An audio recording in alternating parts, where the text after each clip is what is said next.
In a documentary about your father, there is a part when you can see that when he was in the UK, he was very young, 20 years old, and he missed his family. Instead of sending letters, he sent recorded audios. Where are those recordings today? So all those recordings are with the Bruce McLaren Trust, of which I am one of the 4 trustees. And at one point, some of those recordings were actually put onto a CD, which the trust sold for a while. So some people may have some of those recordings on their bookshelf or in their CD collection. But yes, all those recordings have been kept by the trust and also have been digitized. So we do have those, and a lot of things that the letters my father sent, and a lot of items in the Bruce McLaren Trust as part of our collection of memorabilia. Was there ever any contact between Enzo Ferrari and Bruce before he founded his own team? That's a very good question. I think they probably met at the track. When my father was driving for Coopers, of course, Ferrari would have been there alongside in the pits and on the circuit. And I think looking at sort of what the drivers did after the races, and certainly when my father became a team owner, I'm sure they would have met, been at events together. I believe Enzo Ferrari didn't speak very much, if any, English, so perhaps communication was difficult. When did your father start to think about becoming a constructor and also a driver? Was he just bored to be only a driver? He wanted to have a new challenge, or something else? Before he became a driver, he did engineering at college and university, but never actually finished his degree. But he also loved designing the cars, and I think driving them wasn't enough for him. And that's one of the reasons he decided to leave Coopers and form his own team, so he could design and engineer as well as drive. So it had always been something, I think, in the back of his mind. Perhaps not initially when he went to England. He just concentrated on the driving and forming a name for himself. But certainly in 1963, when he actually founded Bruce McLaren Motor Racing for the Tasman series here in Australia and New Zealand, himself and Timmy Mayer driving the 2 cars, it was certainly something that he had been thinking about for a little while, and the fact that he couldn't be involved in the designing of the cars at Coopers was one of the reasons he left. So I think he'd always wanted to kind of combine all those things. I've seen that Bruce used, when he was younger, he used to do some small cars out of wood. Is that true? Well, today they've got computers and things to design their cars, and 3D printing and all sorts of technologies that my father didn't have access to. So making model cars out of balsa wood and materials like that were easily available, and also easy to machine and create the shapes and things. But he was certainly always drawing designs and making things, always wanting to improve whatever it was he had created, never willing to leave things as they were. So yes, you're absolutely right. I spoke with James Ammon, Chris Ammon's son, and Ammon won with McLaren at Le Mans together, but Ammon never raced for McLaren in F1. But why? Is there a reason, and how was their relationship? They were very, very good friends, of course, having raced at Le Mans together and won in 1966.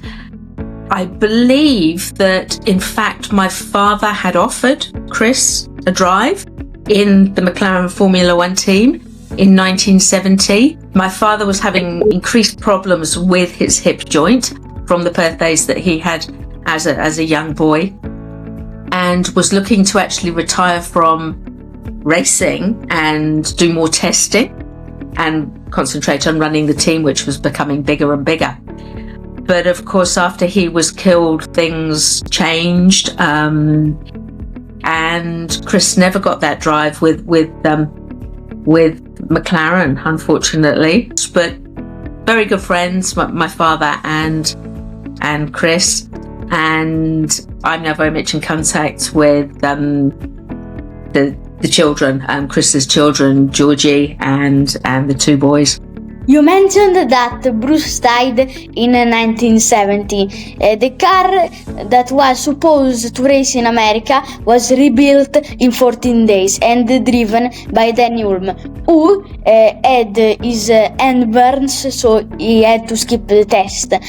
Had his hands taped to the steering wheel the next race to finish the race in your father's honor. It's an incredible story.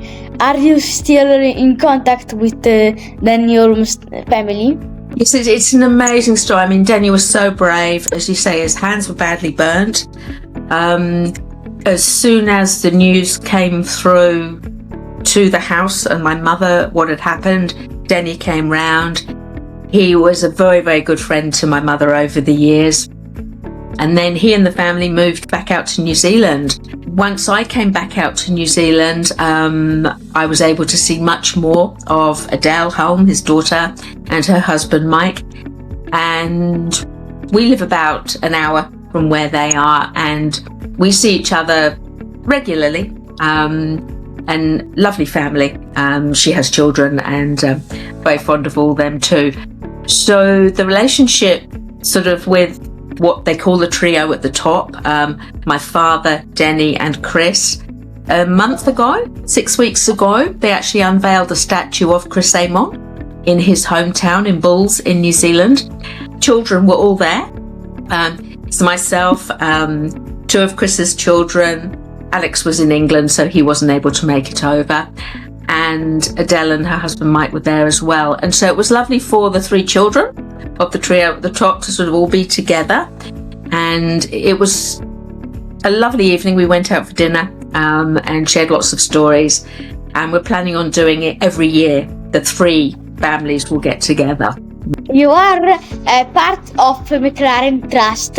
What exactly does it do? How do you carry the legacy of Bruce McLaren? Well, the Bruce McLaren Trust is a charitable trust based here in New Zealand. It was created to perpetuate the legacy of my father. And in 2022, myself and three others took on the trust as new trustees, and the existing trustees stepped down to really allow for change and moving into the future. We're doing a number of things. I think that the one that most people may have heard about, and if they haven't, we need to tell more people, so this is a great opportunity. Thank you. We are sponsoring or part sponsoring 2 scholarships for young engineers from the University of Auckland, where my father started his degree, to go to England. One goes to McLaren Racing and one goes to McLaren Automotive.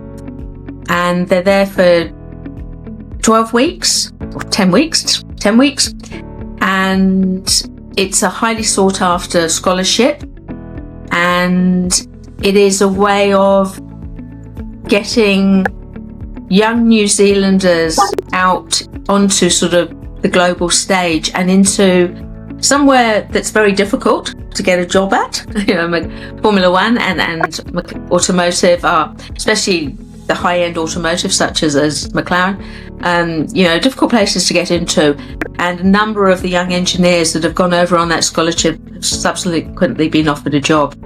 We're also supporting the university's Formula SAE, and there is the Bruce McLaren Intermediate School here in Auckland as well, and we are doing a lot of events with them. We're taking their students into the university so they can meet the engineering students and see the car, the Formula SAE car. And we have a McLaren Day there where we take a race car, and some of the road cars. McLaren Auckland supports us doing that, and tell us children's stories of a young man from Remuera who had a crippling disease but had a big dream, and whatever it is as a young child, growing up, don't let people put you off. Don't let things that may happen to you put you off. If you have a big dream, go for it. It is achievable. My father could do it. So can you, as a young man or a young woman. That's sort of the basic work of the Trust. We're also heavily involved with a number of projects that the Auckland University are involved at, which will become public in the near future, which is very, very exciting as well. So, yeah.